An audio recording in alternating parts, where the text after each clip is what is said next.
So you want to know what? I thought it was time to have a conversation. Now I want to stress that, a conversation about diversity. So many issues in our lives encompass the subject, be it age, sex, race, religion, politics, weight, illness, disabilities, on and on and on. The list gets larger, actually. So please, open up your minds a bit for this one, folks. This is a tricky topic, but as Rotarians, we can handle it. I feel our weekly luncheons is a time to share different perspectives from our community and from our membership. We often cover A to G and Y to Z, but skip the other letters of the alphabet for one reason or another. So we're going to have Alyssa open up our main program, then she will join our very own members, Steve and Nyasha, so we'll have 3 participants. So I can't do lengthy intros. See the totem for full-length files on everyone. So let's start with Alyssa. 50 Shades of Gray, perhaps. 2 shades is fine with me, but I discovered Alyssa by browsing TEDx. She seemed like an interesting person, so I met her and asked her to join us today to facilitate this conversation. She's a writer, entrepreneur, mother, friend, and talks about and writes about things not so secret. She asks the questions that many are too afraid to ask, but want to. Her family life is interesting. 1 sister, 1 mother, 1 father, 3 stepfathers, and of course, 2 cats. She just got married last week or so. She's mostly straight and monogamous. That's an honest answer. Trust me, she's qualified on her subjects, and she's a very interesting person. Steve is a member of ours and is a good guy. He's an Army brat and has lived all over the world. His father has talked to our club and is a recipient of a Medal of Honor. Steve is proud of his father. He received his law degree from SU and is the managing director of ProMotion, with clients including Starbucks, Microsoft, and General Mills. He did our club's videos for us. Please get to know Steve better, too. Nyasha is a member of ours and is also a good guy. President of RLI Technology Group, providing affordable, high-quality, high-tech support for small businesses, has worked for Virgin Vacations and JustFares.com, loves karate, chess, and is also a LT graduate. Please get to know Nyasha better, too. So, Alyssa, let's get rolling.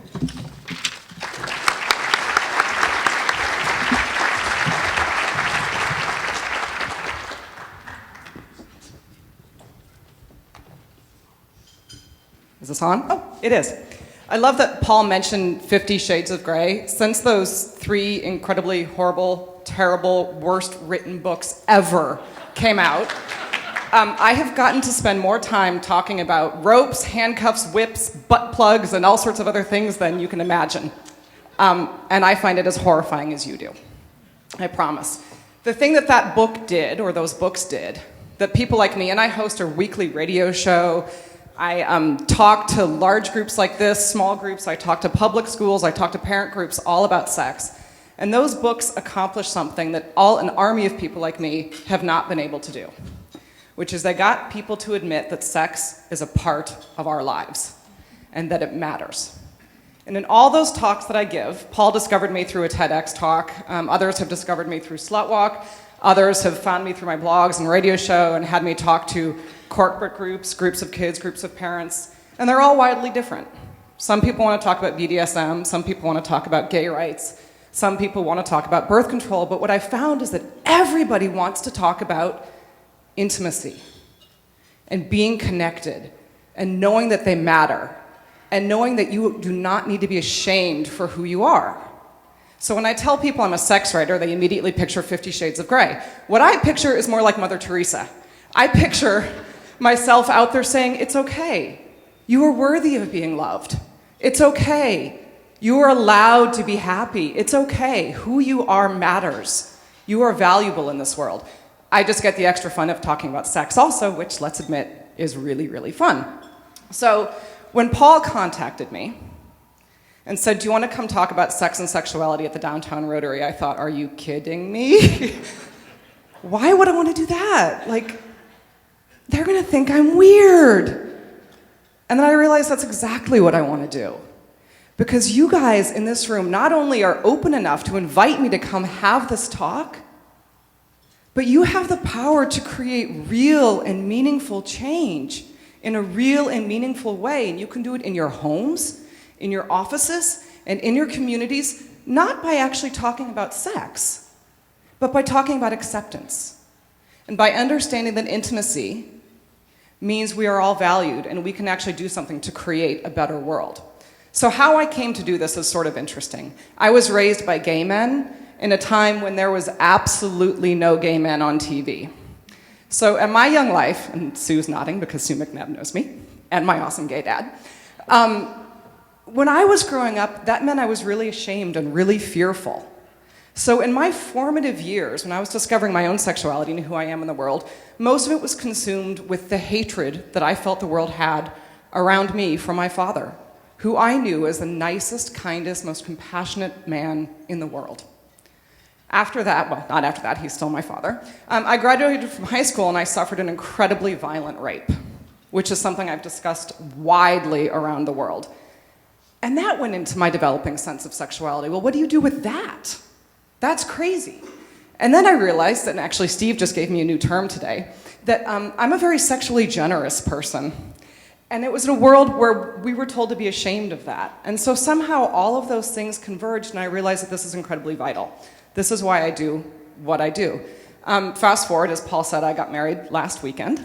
And one of my common dating lines has been, well, I have a gay dad, can you deal with that? I met a man who has a gay mom. He's a Seattle Fire Department firefighter. He's an EMT, he runs a gym in the city, and he was raised by a gay mom. And he one-upped me at my game, not by just having a gay mom, but by having 2 daughters with a lesbian couple. So I have this big queer family, and it's that makes me believe this discussion of diversity is incredibly important. However, when we all got together and started talking about this, we realized it's not just sex. Diversity involves age and ability and race and all of these things. And so Nyasha and Steve and I got together and started talking and realized that what we really need to do is help everybody learn how to have a conversation about things that are hard. So if you'll indulge us, that's actually what we're going to do. We're going to let you guys eavesdrop on a conversation between the 3 of us about how issues of diversity have shaped our world and how we honestly believe that overcoming them, we can make the world a better place. And I'm picturing all of you in your underwear, just so you know. Is that cool? All right. So, Nyasha, I will admit, came up with some of these questions. And the first one is, why are we still having this conversation? And in impolite company, I might swear about that, because I can't believe we're still having this conversation. Civil rights, we thought we figured this all out in the 60s, right? Loving versus Virginia, we got this stuff figured out, no separate but equal. But we didn't. So using my family as an example, my stepdaughters, who are easily the cutest girls on the planet, they have lesbian mothers. They do not have the same protections that my daughter has, even though their mothers have been married, in their own minds, for the last 15 years, and I just got married last weekend. If one of their mothers dies, there's no federal Social Security benefits for them. All of the rights and privileges that I have, simply because I'm straight, they don't have. And that's not right. So when I say I'm fighting this for the civil rights, there's a civil rights movement, that's what I mean. But Nyasha, why are we still having this conversation? How does it impact you? So I had a very interesting conversation which led to that question. I was at the office. We hired someone who's a little more diverse for us as a hire. We hired a 55-year-old white gentleman, which is rare with our company. So typically we're priced out of making those hires, but we were able to do that.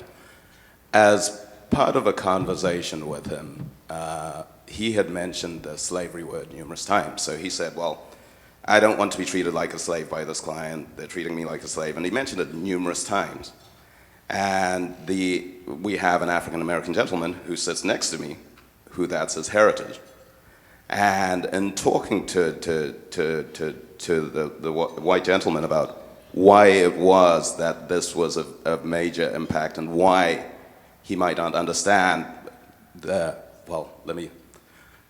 it's difficult to do without using names, why the other gentleman might not understand what he was trying to articulate and why it would be sensitive and why we have to have an actual conversation about what that means. He was floored as to, he said, well, we should all be equal. Why are we still talking about this? And I said, well, the reality is, for me, unfortunately, every time I walk outside my door, I'm still judged as a black man. I can't wander out of my door as anything but a black man. When I wake up in the morning and take a walk in my neighborhood, and I live in Greenwood, which is a few miles away from Blue Ridge. You know, in 60s, 70s, I couldn't live in Blue Ridge. When I walk out and it's raining, and I have to put a hood over my head to keep protected from the rain, I can't do that without jeopardizing my safety from the people who are supposed to protect me. And that's why this conversation is still relevant and one that we should be having today. I think it's important to realize that none of us can fully understand the experience that somebody else is having unless we are comfortable enough to ask. And one of the things I've been really moved by both Steve and Nyasha is the absolute absence of anger. So when I say that there's change that needs to happen, I'm not saying it because I'm angry about anything or because anybody's intentionally doing something wrong and harmful. I think that in a lot of cases, it's just habit and we don't know how to look. And that's why we have this conversation, to open minds. Steve, why are we still having this conversation? So yeah, I don't think anger is the right emotion. I think, from my perspective, being raised by the Colonel, I think I was raised... Does everyone know who Steve was raised by? I think most of you do. That colored a lot of who I am, and I was raised to really be a patriot, believe in this country, and so for me, it's really, coming to realization that I was gay. It was that my country treats me differently, and that's a disappointment to me. It doesn't create anger, but it's something that I think as a patriot I strive to constantly try to improve. For me, I just have, I like to say I've had a 27-year engagement because my partner's up here in the front, and I'm finally going to be able to get married later this summer.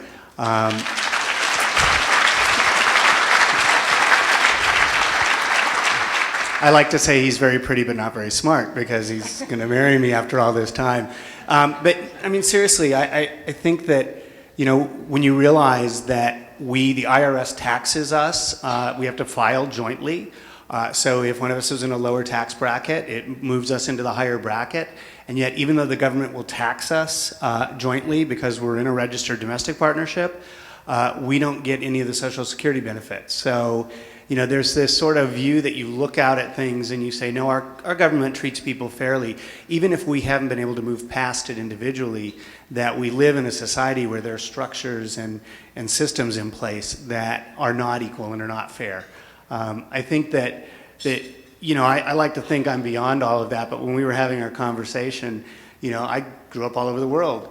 And was a minority in many of the places where I lived, not because I was gay, but because I was a tow-headed blonde kid.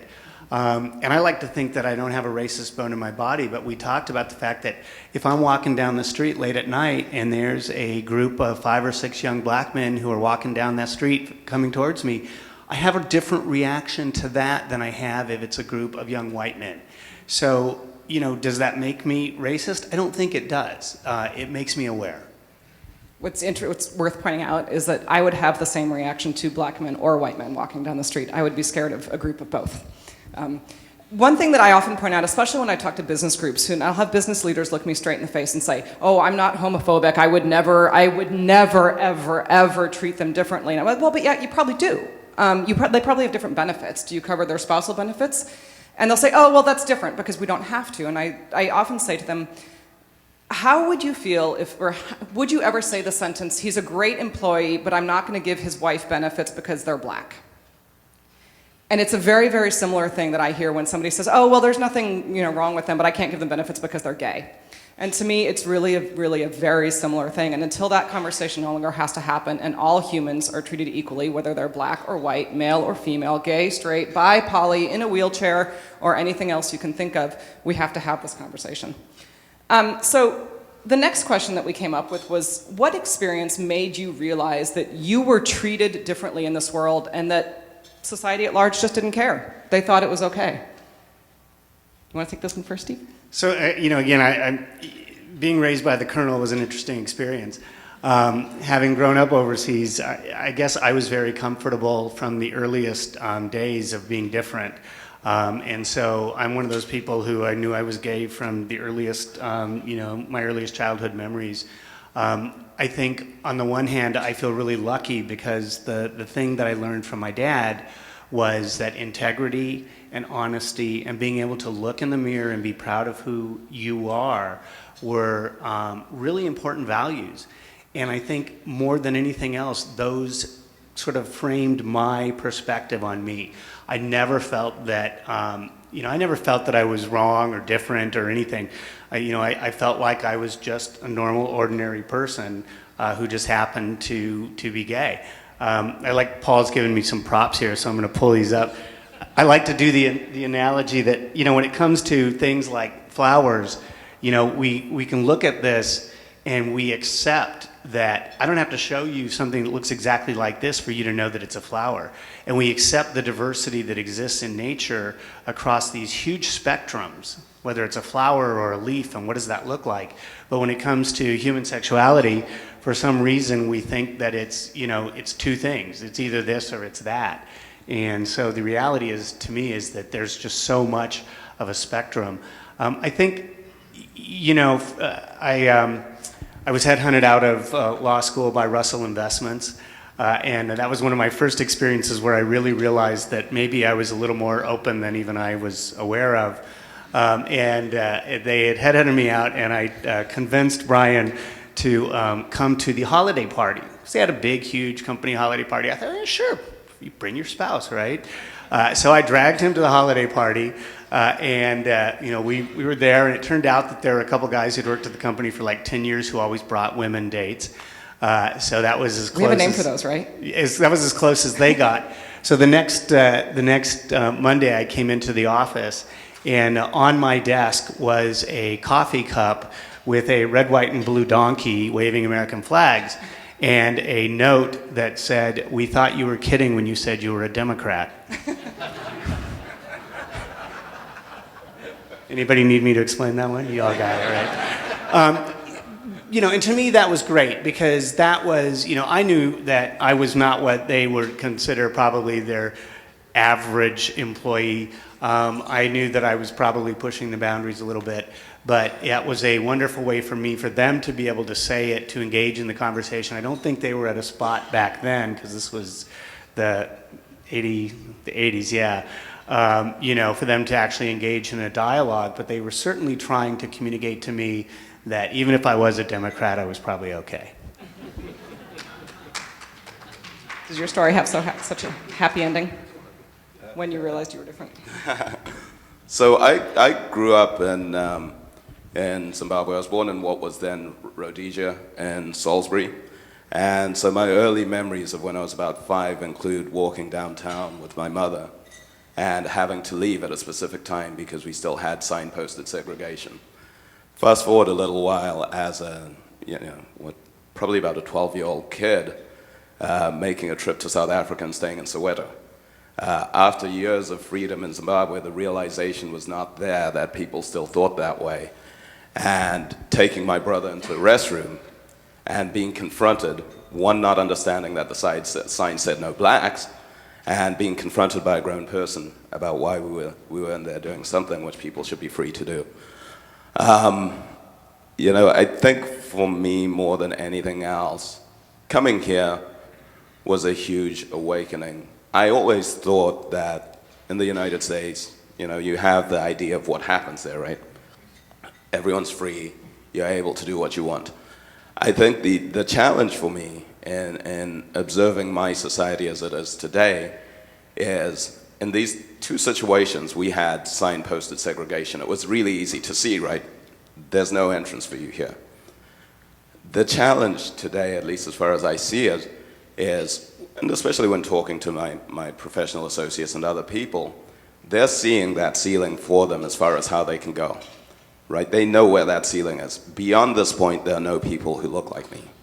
And so, until the point where people are able to really excel and do what they need to do and get to the place where they should get without race being a factor, for me, I think that there is still, you don't want to say acceptance, I think people just aren't aware of what it takes to really bring people in and include them. It's not intentional, but unfortunately that's the effect. We talked about that some actually when we had drinks, about how to create an environment of inclusiveness where people feel like there is a place for them. And that it's not always about what happens today. Like, it's not a question of today, am I diverse? It's a question of can future generations see a place for themselves so that a more diverse group of people will eventually grow into these things. I have a daughter who's a science, technology, math geek. She's in the STEM high school here, which is great because she's surrounded there by young women who are interested in technology. But we were looking for internships for her, where she could be role modeled by women in technology. And those are still really hard for me to find, the current role models. And so we have to create an example. And one of the examples that I like to use, as I told you, my husband is a firefighter. That word firefighter is actually relatively new in our vocabulary, and it's one of those things that we can thank feminists for, because they used to be firemen. And it's not that anybody necessarily said women couldn't be firefighters, but when you grow up hearing the word fireman, and you're a girl, it would never occur to you that there's a place for you. And so we have a certain responsibility to visibly show people that there is a place for them. And so I think having, as I look around this room, it's frankly more diverse than I thought it was going to be. And these are the business leaders. And so you guys are creating the space. And that's quite huge. So put a little switch on that. As those of us are here working on diversity, when's the first time that you realized you had a bias that you had to overcome? And I'm going to go ahead and be honest about mine, because I was raised by gay men and an extremely liberal feminist mother, atheists, both of them. I grew up thinking that all religious people were out to get me and hurt my family. I had to overcome that because it's not true, it turns out. In fact, most of them that I've met are not. And so admitting that I had that bias is what enabled me to go out in the world and figure out what was going on in reality and have conversations with people and help people understand who I am without anger and fear. So what biases have you had to overcome in order to create this dialogue? This was your question. She didn't give us this question in advance. So I think one of the things that really changed for me coming here was I came from a very homophobic society. It made no sense. You couldn't understand it. Our president at the time was gay and was married, had kids, and lived through the whole facade. So I moved over here with some ideas in my head of what this meant, and I moved into Capitol Hill, which the polar opposite of everything which I'd grown up with. And I met my wife at the Bauhaus Cafe on Capitol Hill. I also made a really good friend who happened to be gay, and realizing in my mind that the information which I'd been receiving, because we all receive information through media, other sources, we all take it in too, but I had developed my own prejudices about people by consuming this information, and then by actually sitting there and reasoning through it, it didn't make any sense, because we were taught that gay people would essentially be the scourge of the country, everything's going to go horribly wrong, and that's just not the case. So we're not that powerful. And there aren't that many of you. There's just not enough of us. No.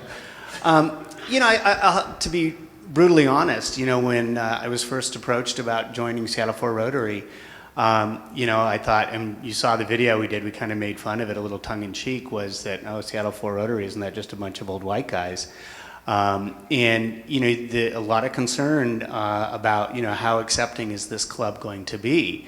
And it was something that I felt I had to kind of take a chance on because, from my perspective, and I don't mean to be insulting to anybody here, but again, we all have our own stereotypes that we put on other people, was that this is a club of very conservative old white guys who would look at me and judge me for something other than who I am or what I've accomplished.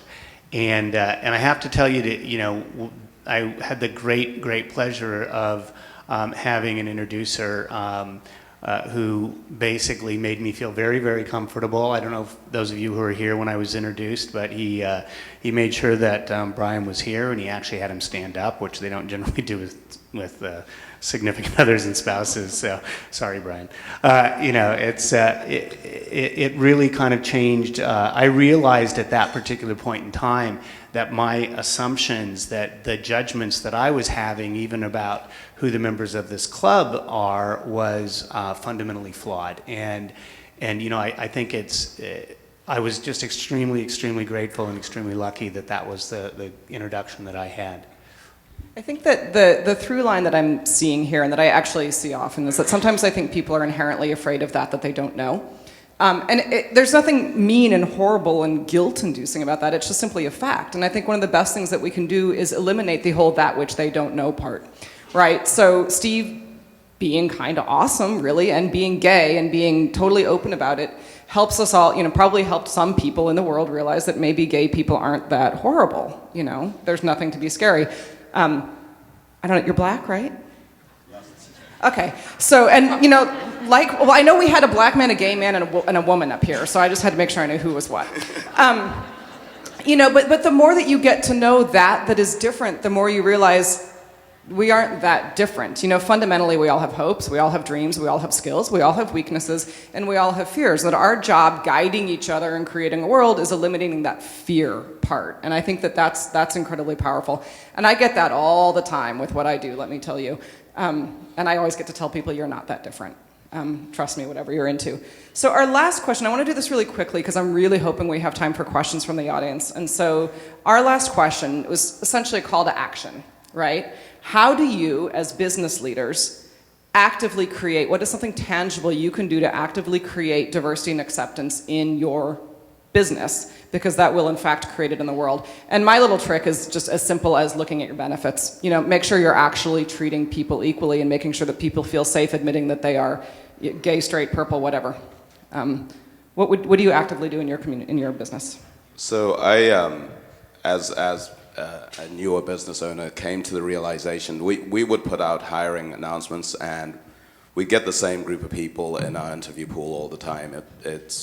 We're in technology. It's a white guy between 30 and about 40, and that's who we had in the room.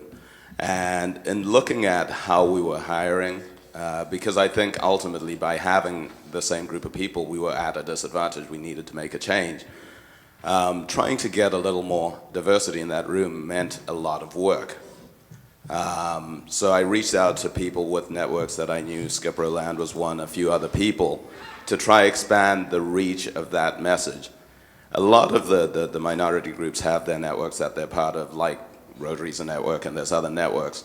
And in trying to reach those people, you have to reach those networks, because typically when the announcements are coming out for the jobs that are the premium positions, those stay within the network where they came from. And that, unfortunately, for a lot of people who look like me, is not our network. Steve, you have a... So yeah, I think as a small business, it's always a challenge, and I think part of what you've identified is that nobody goes out and says, oh, I need to have 5% of this or 10% of that, or I think that's that's not a healthy way to look at it. But I think trying to figure out who are your spheres of influence, who do you engage with. To me, that's where the intersection of business and community really intersect. And so I serve on a number of boards like CFAIR and Antioch University, and to me, that's I by engaging in my community and trying to do it and joining Seattle 4 Rotary, even though I thought it was a bunch of old white guys, it's really engaging in those kinds of organizations in your community that can broaden sort of your sphere of influence and also where you can draw talent from, because I think it tends to work both directions. Okay, I'm going to go rogue. Sorry, Paul. Paul said we don't have time for Q&A, which is my favorite part, but he wanted me to get in the how are we, as Rotarians, going to work diversity and make the world a better place that way. So I'm going to combine the two, and I'm going to make that the Q&A. What are you guys going to do to help create diversity in your community, and how can we help you do that? There's not one answer. They're all right answers. They're all right. And we wanted to just leave that with you. And I wish we did have more time for Q&A, because it's just such a complicated, ongoing topic and conversation. And so I would like to say thank you to Steve and to Nyasha and to Alyssa. I had talked to Steve and Nyasha quite a while back, and it takes a little bit of guts to get up here and talk to your buddies, and I really, really appreciate that, because we do want to open up more perspectives to our members. Social change is happening faster than policy changes, and Alyssa, I thank you so much for facilitating this. Perhaps we can have more, you should see her solo program. It's quite the program, but I'm not quite sure we're ready for that, folks.